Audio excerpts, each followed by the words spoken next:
comme j'attends toujours mes pièces pour les amortisseurs et les cales de barre stabilisatrice, je peux pas tout remonter dans l'ordre, donc j'attends et je continue à nettoyer la suite. Donc là, il me reste plus, entre guillemets, plus que les freins à préparer en attendant. Donc je vais vérifier l'état de mes étriers avant.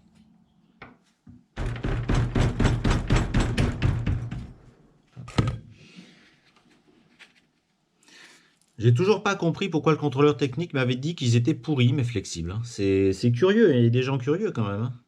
Bon, je vais repositionner mon flexible uniquement pour pouvoir mettre un petit coup de brosse, pour pas faire tomber de poussière dans l'étrier, c'est pas la peine.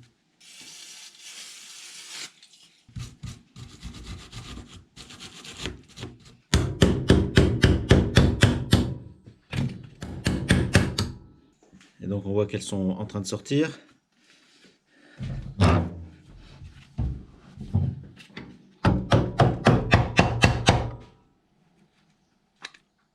Voilà une, je les laisse dans le bon sens.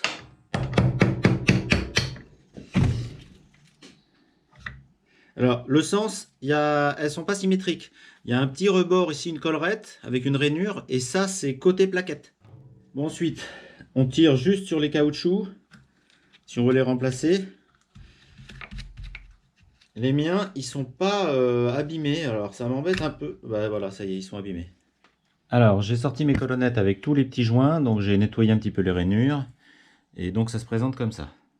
Et donc, dans la rainure centrale, on peut mettre un petit joint qui est comme ça.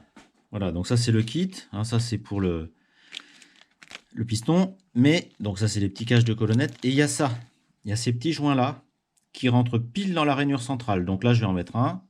Alors, c'est pas très facile à mettre. Donc, il faut l'enfoncer là-dedans. Et puis après, avec un petit tournevis, il faut le caler dans la rainure du milieu.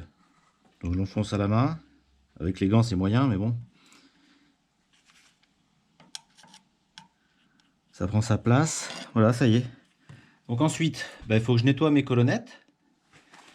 Ils sont un peu grasses. Je vais remettre de la graisse spéciale frein dessus. D'abord, je remets mes petits caches, mes petits soufflets ici. Donc, cette rainure-là, la rainure inférieure, elle rentre dans son logement, hein, dans la petite rainure ici. Voilà. Là, j'y suis tout le tour. Pareil en face.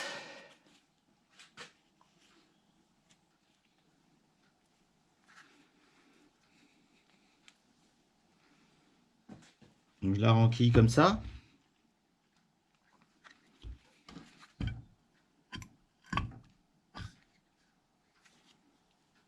Voilà. Je remets mon petit capuchon là. Voilà, il y a une petite rainure aussi. Là, ça vient dedans. Impeccable. Pareil sur l'autre, je remets mon petit joint circulaire et puis je remets mes deux joints ensuite. Une fois que j'ai fait ça, donc tout est propre, tout est nettoyé, tout est bien regraissé, tout est protégé. On peut avoir envie de changer la même chose sur le piston carrément, voir l'état du piston déjà. Et puis changer, puisque dans le kit, j'ai mes petits joints, j'ai l'intérieur et puis j'ai l'extérieur, on les met. On les met, tout est ouvert. Mais il y a un problème, c'est que le piston, on a oublié de le faire sortir quand il était sur la voiture. Donc normalement, j'ai une technique qui consiste à mettre un coup de soufflette dedans, dans l'entrée là, côté flexible. Et au bout d'un moment, il sort. Voilà. Il sort un peu fort, mais il sort. Quand on a un compresseur, c'est quand même vachement pratique ça. Voilà. Donc le piston, il est là, il est dans ma main. Là, il vient pas, mais parce que voilà, il sort par ce côté-là. Donc je vais bien l'observer. Je vais regarder le neuf. Bon, il est pas pourri. Hein.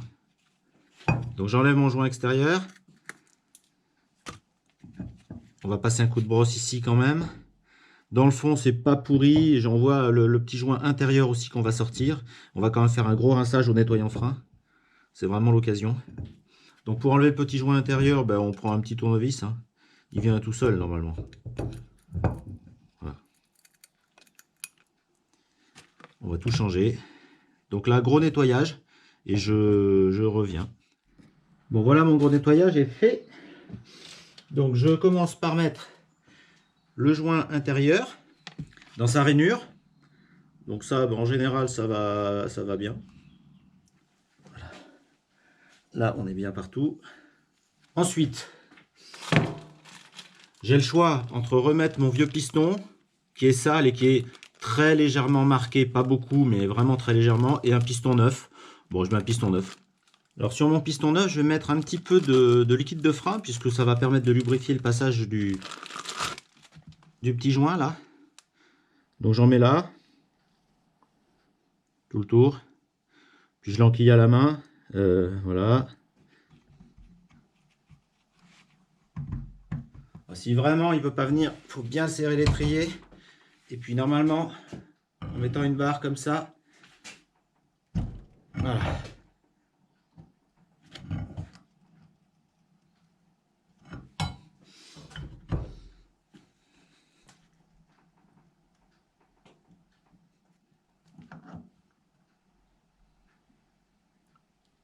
Voilà. Pour l'instant, je ne le mets pas tout à fait au fond parce que je verrai après avec le positionnement du joint extérieur qui est là.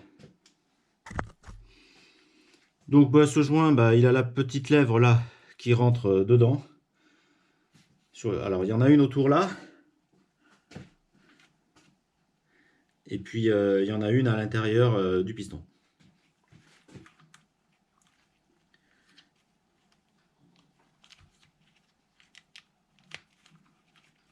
Donc là on est pas mal, mais après ça va pas parce que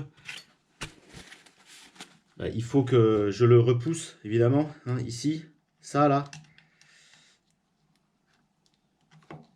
Ça vient par-dessus. Voilà. Alors faut maintenir. Bon, c'est pas facile de l'expliquer, mais donc faut pas trop forcer avec le tournevis parce que c'est du caoutchouc vraiment pas très épais.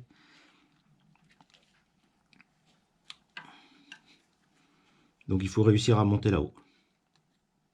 Comme ça. Voilà. Voilà, donc j'ai enfin mis mon petit joint autour là.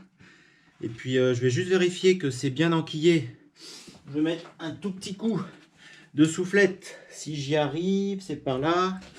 Pour vérifier que le joint qui vient sur le piston est bien mis aussi.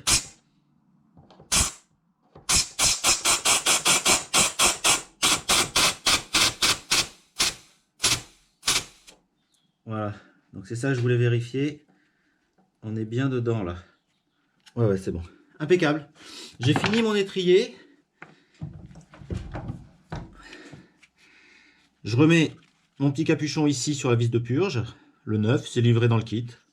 Je garde tout le reste évidemment. Je garde quand même mon vieux joint ici. Je garde celui-là. Je mets tout dans le carton avec le piston d'origine qui n'est pas complètement pourri. Et il me reste à faire un autre étrier. Mes freins, ils seront prêts à remonter. Donc j'aurai le flexible à mettre, mais je le mettrai au dernier moment, il est dans son emballage. Et puis je remettrai mes plaquettes. Voilà. Je fais l'autre côté et on se retrouve une autre fois.